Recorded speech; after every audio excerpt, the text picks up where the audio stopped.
Hello friends, पावसाळा सुरू आहे आणि पावसाळ्यात कांदा भजी खाण्याची मज्जाच वेगळी असते। त्यासोबत एक कप चहा असेल तर मग दुधात साखर पडल्यासारखं आहे। होय, आज आपण बनवणार आहोत कांदा भजी, जी बनवायला खूप सोपी आहेत आणि कमी साहित्यात तयार होतात। चवीला तर खूपच छान लागतात। कांदा भजी ही महाराष्ट्रात घराघरांमध्ये पिढ्यानपिढ्यांपासून बनवली जाते। चला तर मग कांदा भजी करायला सुरुवात करूया। यासाठी मी घेतले तिथं 4 कांदे, 1 वाटी बेसन पीठ, चवीनुसार मीठ, अर्धा टेबलस्पून ओवा, 1 टेबलस्पून लाल तिखट, अर्धा टेबलस्पून हळद। सर्वात अगोदर आपल्याला कांदा हा उभा आणि पातळ चिरून घ्यायचा आहे। शक्यतो कांदा पातळच कापावा, जर जाडसर कापला तर भजी नीट तळली जात नाहीत आणि आतून कच्ची राहतात। म्हणून पातळ चिरलेला कांदा वापरायचा, त्यामुळे भजी आणखी कुरकुरीत होतात। आता आपला कांदा चिरून झालेला आहे, एका बोलमध्ये काढून घेऊयात। हलक्या हाताने त्याचे पापुंद्रे वेगळे करून घ्यायचे आहेत, म्हणजे बेसनात व्यवस्थित मिसळतात। त्यामुळे भजी तळल्यावर त्याला सर्व बाजूंनी क्रिस्पी टेक्स्चर येतं। यानंतर थोडं मीठ घालून कांदा चांगला एकत्र करू आणि 5 मिनिटं बाजूला ठेवूया। असं केल्याने कांद्याला पाणी सुटतं आणि पीठ मळताना बाहेरून एक्स्ट्रा पाणी घालावं लागत नाही। बॅटर तयार केल्यावर 5 मिनिटं झाकून ठेवायचे, यामुळे कांद्याला पाणी सुटतं आणि व्यवस्थित मुरलं जातं। आता 5 मिनिटं झालेली आहेत, कांद्यामध्ये हळद घालूयात।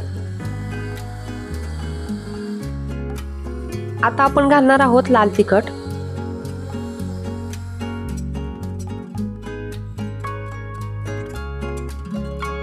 ओवा हातावरच सोडून घ्यायचा आणि मग टाकायचा।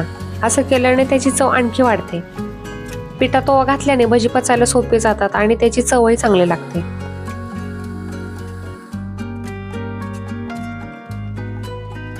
यामध्ये थोडं बेसन पीठ घालूया आणि मिश्रण चांगलं एकसारखं हलवून एकत्र करून घेऊ।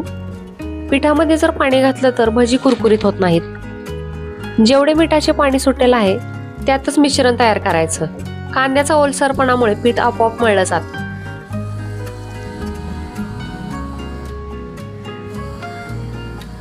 कांदा भजीचं बॅटर तयार आहे, भिजायला बाजूला ठेवून देऊया।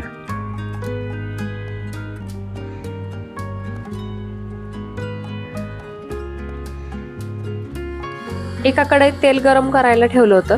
तेल चांगलं गरम झाल्यावर गॅस मध्यम आचेवर ठेवायचा आहे, कारण भजी सोडली की लगेच वरून करपतात आणि आतमध्ये कच्ची राहतात।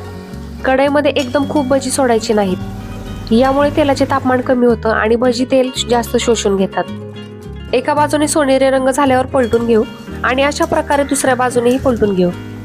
तेल पुरेसे गरम नसले तर भजी जास्त तेल शोषून घेतात आणि चिकट होतात। मध्यम आचेवर तळल्याने भजी आतपर्यंत व्यवस्थित शिजतात आणि कुरकुरीत होतात। जर तुम्ही सोडा वापरत असाल तर अगदी चिमूटभरच वापरायचा, नाहीतर भजी जास्त तेल शोषून घेतात। इथे भजी फुगण्यासाठी सोड्याचा वापर केलेला नाही। दोन्ही बाजूंनी सोनेरी आणि कुरकुरीत झाल्यावर समजायचं की आपले भजी तयार आहेत। काढून घेऊया।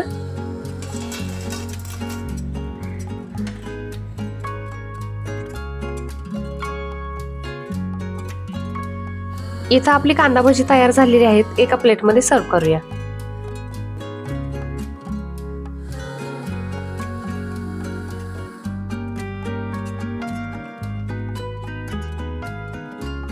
कांदा भजीची खरी मज्जा गरमागरम असतानाच येते, थंड झाल्यावरती मऊ पडतात।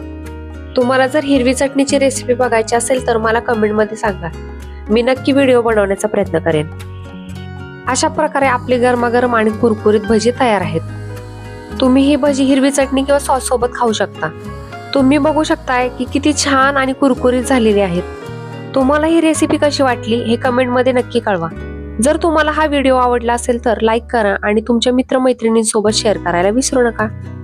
पुढच्या व्हिडिओमध्ये आपण एक खास पदार्थ बनवणार आहोत, तर तो व्हिडिओ पाहण्यासाठी चॅनलला सबस्क्राईब करा।